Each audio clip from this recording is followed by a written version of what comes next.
Hello again, everyone. Welcome back to our final presentation of this first day of Space Fest 2021. We're so glad that you stuck around for the entire day, and we hope that you've enjoyed learning from all of these researchers and scientists and exploring what we have on our website to learn more about astrobiology as we contemplate life in the universe and where it might be. For the last part of our day today, I'm happy to say that we have another speaker from Goddard Space Flight Center. And before I introduce him, I'd once again like to thank Ruth and John Huss, who helped support Minnesota's astronomy classroom and all of the astronomy programming that we're able to do here at the Bell Museum. So let's move on to our last and final speaker of the day. We're joined by Carlos Cruz-Arce, who works currently on the Exoplanet Modeling and Analysis Center science team and is a research assistant in the Planetary Systems Laboratory at NASA Goddard. His astronomical interests include exoplanet detection and characterization, with the goal of inspiring the next generation of scientists and engineers to explore the cosmos. I hope that you'll all join me from home in welcoming him. Take it away, Carlos. Hi, everyone. Thank you, Amber, for the introduction. It was so nice to be here. And today I'm going to talk a little bit about the exciting world of exoplanets.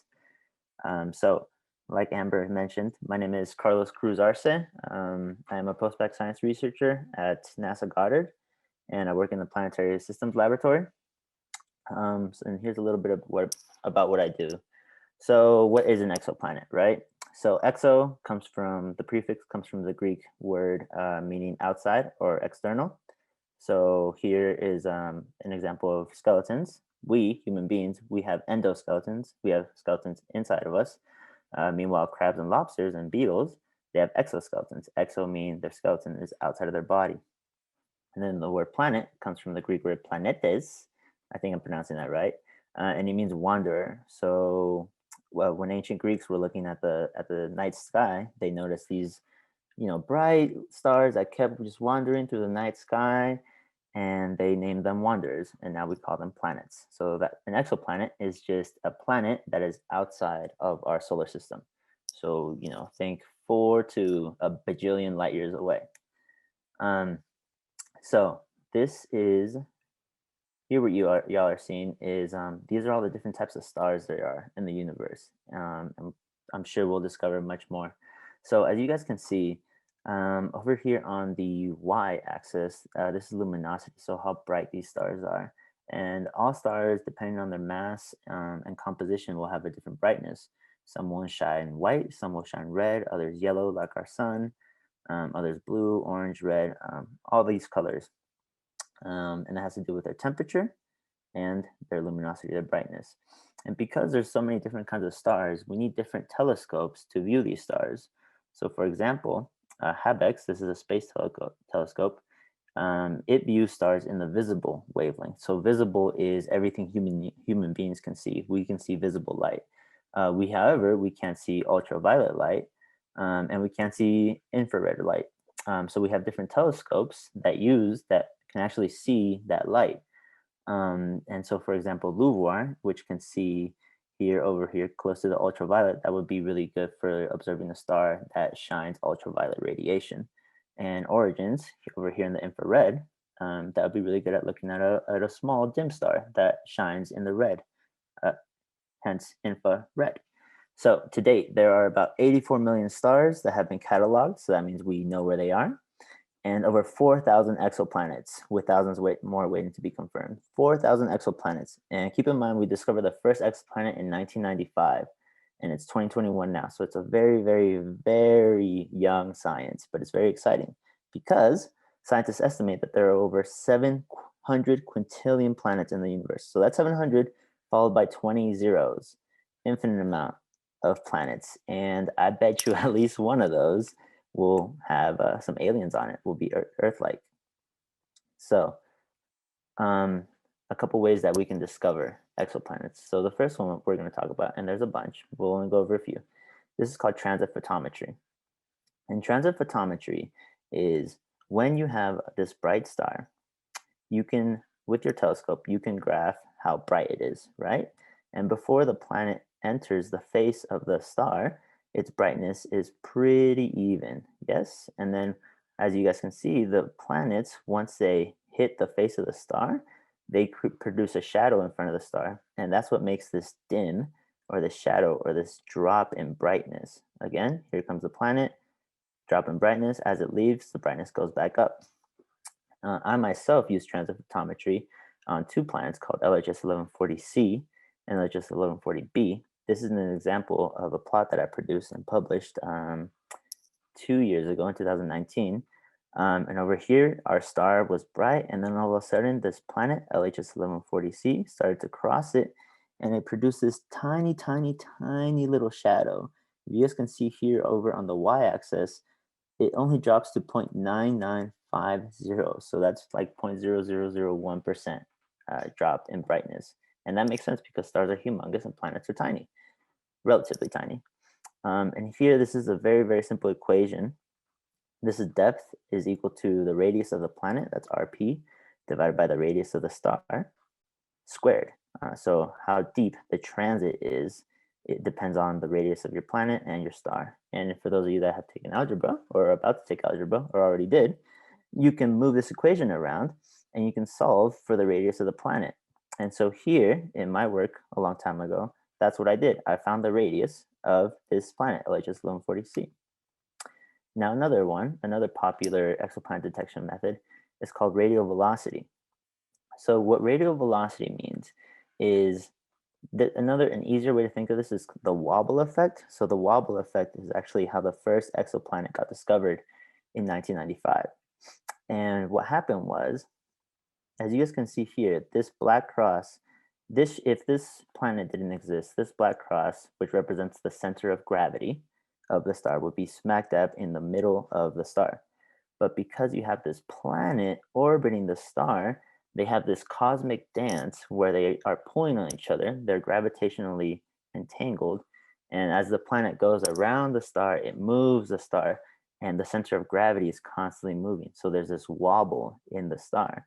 And in 1995, when astronomers found this star that was wobbling for no reason, they thought, I wonder where it is. And then they thought it must be a planet. So they did this, they used this radial velocity, and they discovered the first planet, which was a Jupiter-like planet. Now, the next one I want to talk about is called transit timing variations. So transit timing variations, a transit, again, is when the planet crosses the face of the star. So this planet, if our telescope is down here, every time the planet starts to cross, we are seeing the transit. Now, this is one planet orbiting in a circular orbit around this one star. We'll call this a sun-like star. And as you guys can see, every time it transits or it comes back across the face of the star, it's always at the same time. It's always at noon. But what if we add a second planet? Just like in the radial velocity slide I just showed y'all, that second planet is going to pull on that first planet gravitationally because it's so massive. And because it's going to pull on it, it's going to be tugging it and telling it, hey, you need to come with me. Meanwhile, the star is saying, no, you need to come with me. So what's going to happen here is there's going to be a little bit of variation in the time that it takes for the planet to transit. So again, keep an eye on that first planet and keep an eye on the stopwatch. As this outer planet, this whitish green planet, comes along the transit of this Jupiter-like planet, it's tugging on it. And as y'all can see on the stopwatches, it always comes back at a different time. This is called a transit timing variation. So if I'm an astronomer, or if you guys are astronomers, and you're looking at the transit of a planet using transit photometry, for example, which was this slide, this dip always comes at the same time at a different planet, and now the dip is coming at a different time. So it's not at this time, it's coming at a different time. And when that happens, you can guess maybe there's a second planet, maybe there's a sister or a brother planet affecting that first planet that we discovered. And this is a very, very powerful technique. And in the future, we'll be able to use this technique to discover exomoons, which is a moon on an exoplanet. Now, what do I do at NASA? So let's say y'all are astronomers, all you guys watching, and you are using transit photometry, and you see this star and this planet crosses, and you say, hey, Carlos, check it out, dude. I discovered this planet. So I say, cool. So a wild exoplanet has been discovered. But what does it look like, right? What does the surface of the planet look like? It's very, very hard to tell. So what I do is I make models to predict what the surface of a planet might look like. So over here, this graph titled Mars Geometric Albedo versus Earth Mars Analog. Let me explain to you what that means. Geometric albedo is a fancy way of saying how much light reflects off of this planet. Now, Mars, because it has a very, very thin atmosphere, it almost has no atmosphere. Earth has a very strong atmosphere. Mars does not.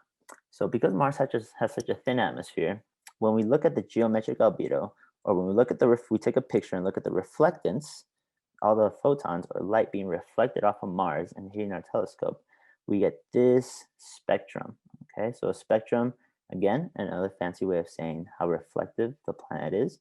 And what this is telling us is that at 1.5 microns, this is a wavelength, this is at this specific light energy, this is how reflective Mars is. At 2 microns, at this specific light energy, this is how reflective Mars is. That's this orange line. Oh, I'm sorry, that's the blue line. That's the blue line. The blue line is Mars's geometric albedo, how reflective it is. And so what I did was I took the Earth and I stripped it of everything that makes it Earth. So I took out the oceans, I took out the animals, the humans, everything. So we have this blank planet. And I said, well, Mars is red and it's geologically dead. So we can kind of assume that it's probably going to be pretty sandy. And also, because it's geologically dead, continents are made out of volcanic rock. It's called basalt. All of our continents, for example, in Hawaii, new land mass is always being added to Hawaii. Every time a volcano explodes and lava drips into the ocean, that lava cools down and creates new land. So that's called basaltic. We'll call that basaltic. That's called a basalt. So I took this Earth and I stripped it of everything that makes it earthly. And I said, I'm going to make you 75% basaltic, 75% volcanic rock, and 25% sand. And I made that model and I took a snapshot of it. I saw the reflectivity of it and I got this orange line. So what this is telling us is if we have a red exoplanet and we look at it and its geometric albedo or its reflectivity looks anything near close to what this cyan curve looks like, we can kind of sort of assume that it's got a good chance of being 75% basaltic and 25% sandy. So that's what I do. I try to characterize what the surfaces of these planets look like because right now we have no idea, but in the future we will. Speaking of the future, what is the future of exoplanet characterization, right? So in the future, what you're seeing here, this is a brown dwarf. This is a star, very, very extremely, extremely dim, the coolest star you'll ever come across. And this is a Jupiter-sized exoplanet. And this is a picture taken directly with someone's telescope. And you can barely tell that this is, this just looks like a red blob, right? So this is not good enough for us right now. This red, I can't tell you if this is like a Mars-like planet or if it's all lava or if it's just red because the sky is red, who knows? So telescopes like this called LUVOIR, they're going to come in, they're going to be launched within the next 10 to 20 years. And what LUVOIR is going to do, it's going to be so powerful that it'll be able to take accurate pictures of exoplanets and they'll look something like these. So these are all examples of exoplanets. And so in the future, when we take these pictures, then we'll be able to use what I've been working on, plots like this, to kind of guess what these exoplanets might be made out of. And that's what I do at NASA. Any questions? All right. Thank you so much, Carlos, for sharing your work and everything that you do. We did have a couple of questions that came in, and I just want to encourage our audience, if you have more questions after seeing and hearing more about what Carlos does, go ahead and type them in the comments, and I'll share them here so that he can answer them. The first one actually came in from Mary, and Mary is wondering what kind of stars are maybe most likely to have exoplanets, and also what kinds of exoplanets have been found so far that maybe seem to be the most common. That's a great question, Mary. Can I show my slide again? Yeah, Is that okay to absolutely. do? Okay, Absolutely. yeah, let me do that. So Mary, let me find this button over here. Okay. So Mary, your question was what kinds of stars are the most likely to have exoplanets, right? Well, so the stars most likely to have exoplanets are going to be these red ones down here. These are called red dwarfs.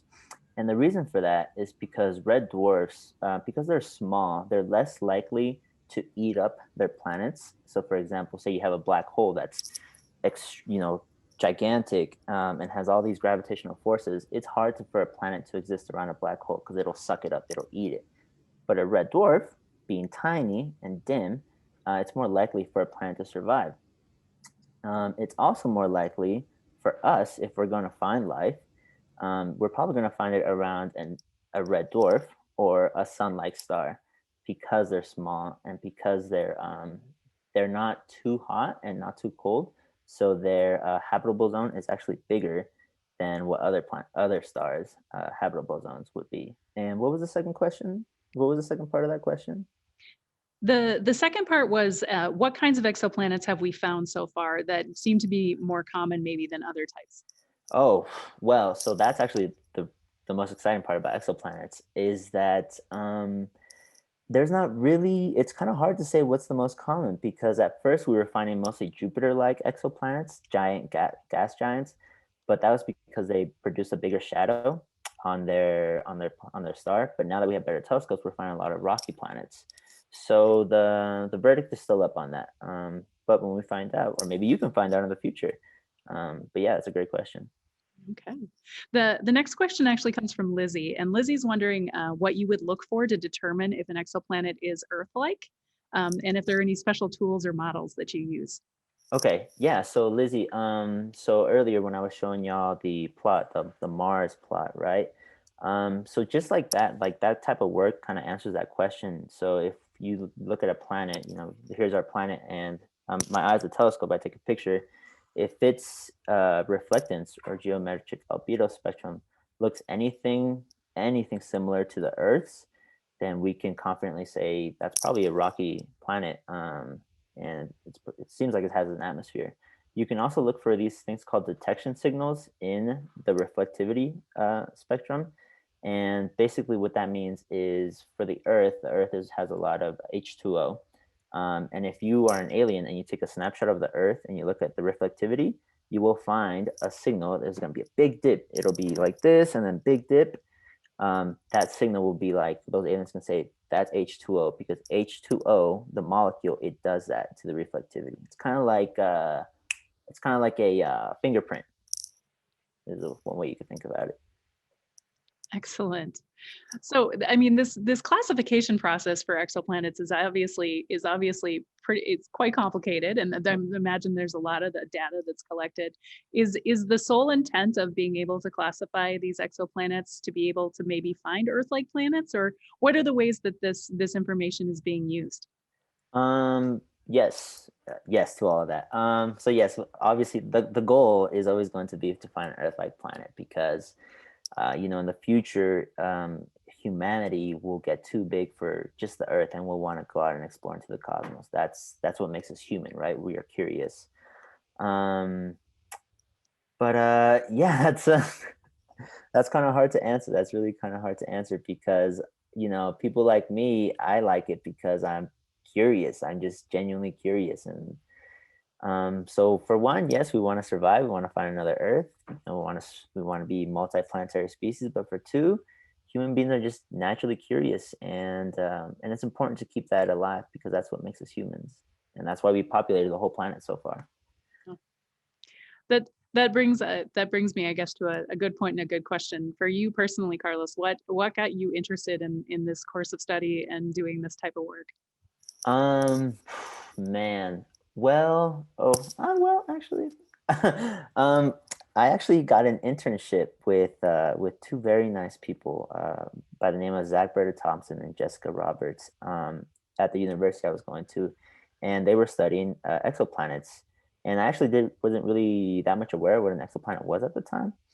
But when I started looking at all these. I started looking at telescope data and then I got to thinking these are real worlds outside of our solar system, untouched, barren.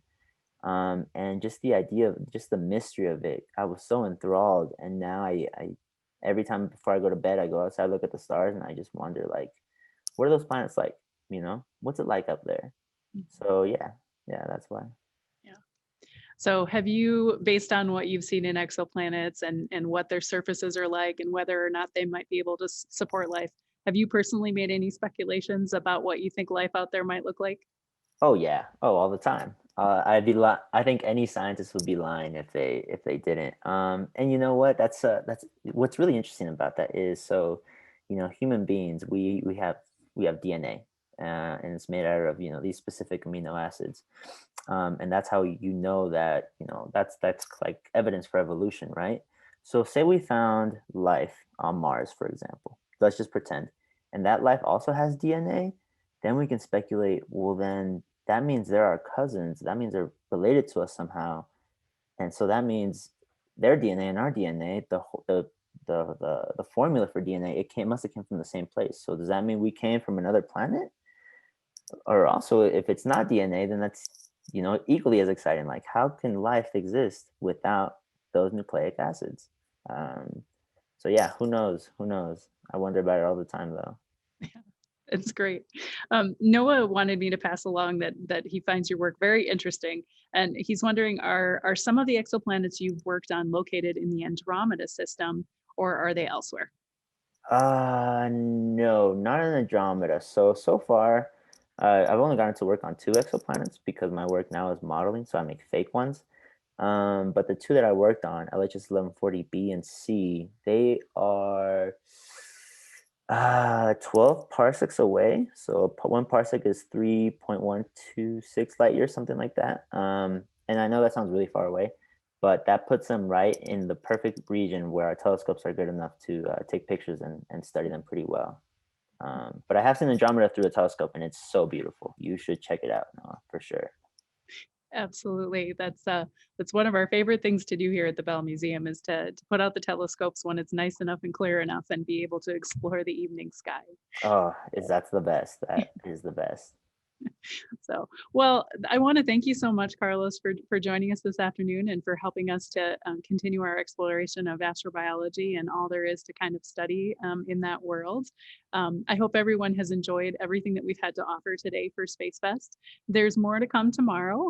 We have some events in the morning for younger children, and then in the afternoon, we're going to be learning more from University of Minnesota researchers studying biochemistry and the origins of life, and also learning a little bit more about extremophiles and some graduate students studying those. So we hope you'll all join us again tomorrow as we continue our Space Fest exploration. And I hope you'll all join me in giving a big round of applause and some thanks to Carlos as we end our day. Have a wonderful evening. Thank you, everybody. Thank you for having me.